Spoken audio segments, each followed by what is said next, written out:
Hi everyone, I'm Shaylin here with Reedsy. Today I'm going to be sharing some tips on working from home and specifically how to balance writing when working from home.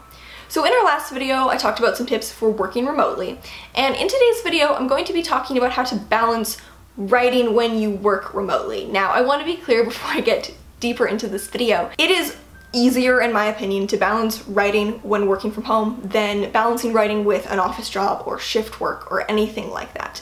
It's a blessing as a writer to be able to work from home. I really do think it makes it easier to fit writing into your schedule. The point of this video isn't because it's a more difficult task, but just because it's a different one. There might be different things that you need to consider when balancing writing with a remote job than balancing it with your office job, although in the end, I do think it is easier. Especially for me, I find as an introvert, before I worked from home, at the end of the day, I would be so tired from my job that I really wouldn't have any energy to write, whereas I find that working remotely means that at the end of the workday, I still have a lot of energy and can still get a lot of writing done. All of that said, here are some tips for managing a writing schedule when you're also working from home. Number one is to have a palate cleanser, I would say. A way to transition from the work day to the writing day that doesn't allow you to sink into a slump. For me, I find the best palate cleansers are going for a walk or reading.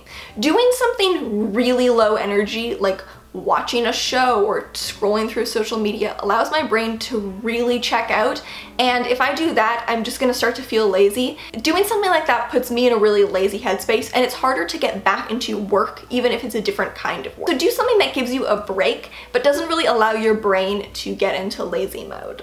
Along with that, I would recommend that this break is a screen break. Staring at a screen all day can be really exhausting, it can be really straining on your eyes, so trying to make sure that you take a break to rest your eyes can be really helpful. That's why I find reading or going for a walk are really useful, because it gives me a break from just staring at a computer screen. Blue light glasses might be something to consider. I don't use them since I don't find myself too bothered by staring at the computer light, but I do know a lot of people who use them because their jobs require them to stare at a computer all the time, even people who don't work remotely. Number 3, try to find a way to separate work and writing, and I would recommend, if possible, to have a different space for work versus writing. Personally, I find it's a detriment to overall morale if I link work and writing too much.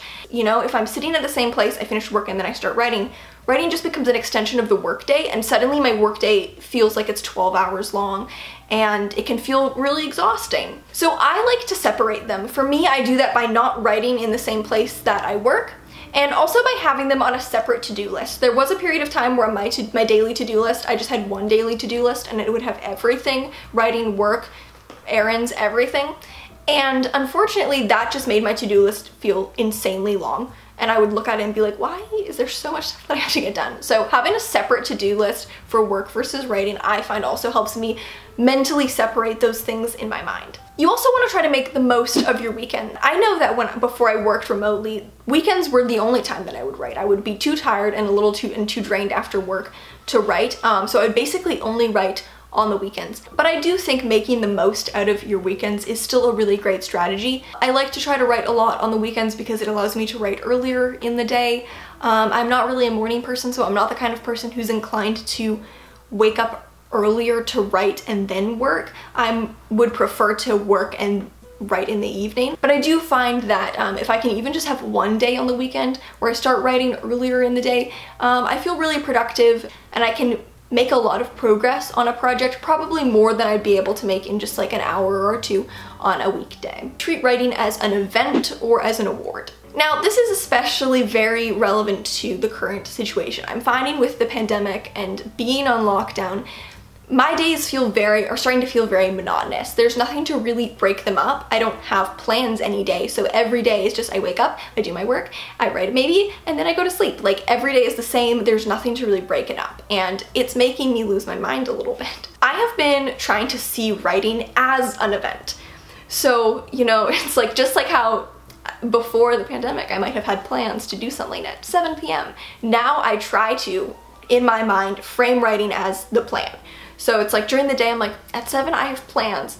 The plan is literally just for me to stay home and write, but seeing it that way makes it feel like it's really important, which kind of helps for me, break up the flow of my days, which are all starting to feel the same. This is something that I did not do before the lockdown. I never used to treat writing as something sacred or special. It's only something I've started doing recently, basically as a coping mechanism. But basically I've been treating writing as something that I am going to, as if it was a plan that I made with other people, something special. And I have always found that viewing writing as a reward really helps in general. Viewing writing as a reward is great because it makes me more productive with work because I know that I have a reward to get to. You know, I think it's helpful to keep writing as the carrot. It's something that you want to earn for yourself. Like I was talking about earlier in the video, if you conflate writing and work too much, it can become really difficult, and I find a great way to avoid that is to view writing as the reward. I've always viewed writing as the reward. This is how I got through all of school, was by viewing writing as the reward, and so it was like, we gotta get your schoolwork done, then you can write. So writing never felt like the chore. Writing itself never even really felt like work. It felt like a reward, which made it fun. My brain associated it as a fun thing, a reward, which makes me more productive during the day because I want to get my stuff done so I can write, and it keeps writing from becoming a chore or something that I ever had negative connotations with. And finally, for a little productivity boost, it can be really helpful to try to get just one writing sprint in the morning or on your lunch break.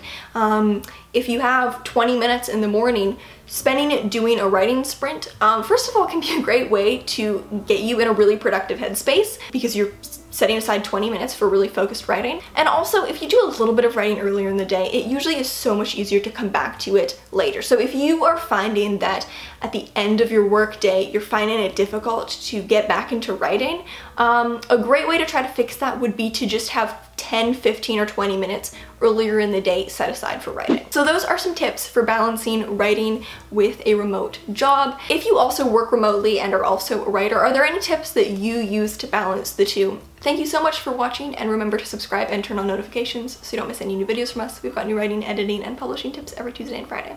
Until next time.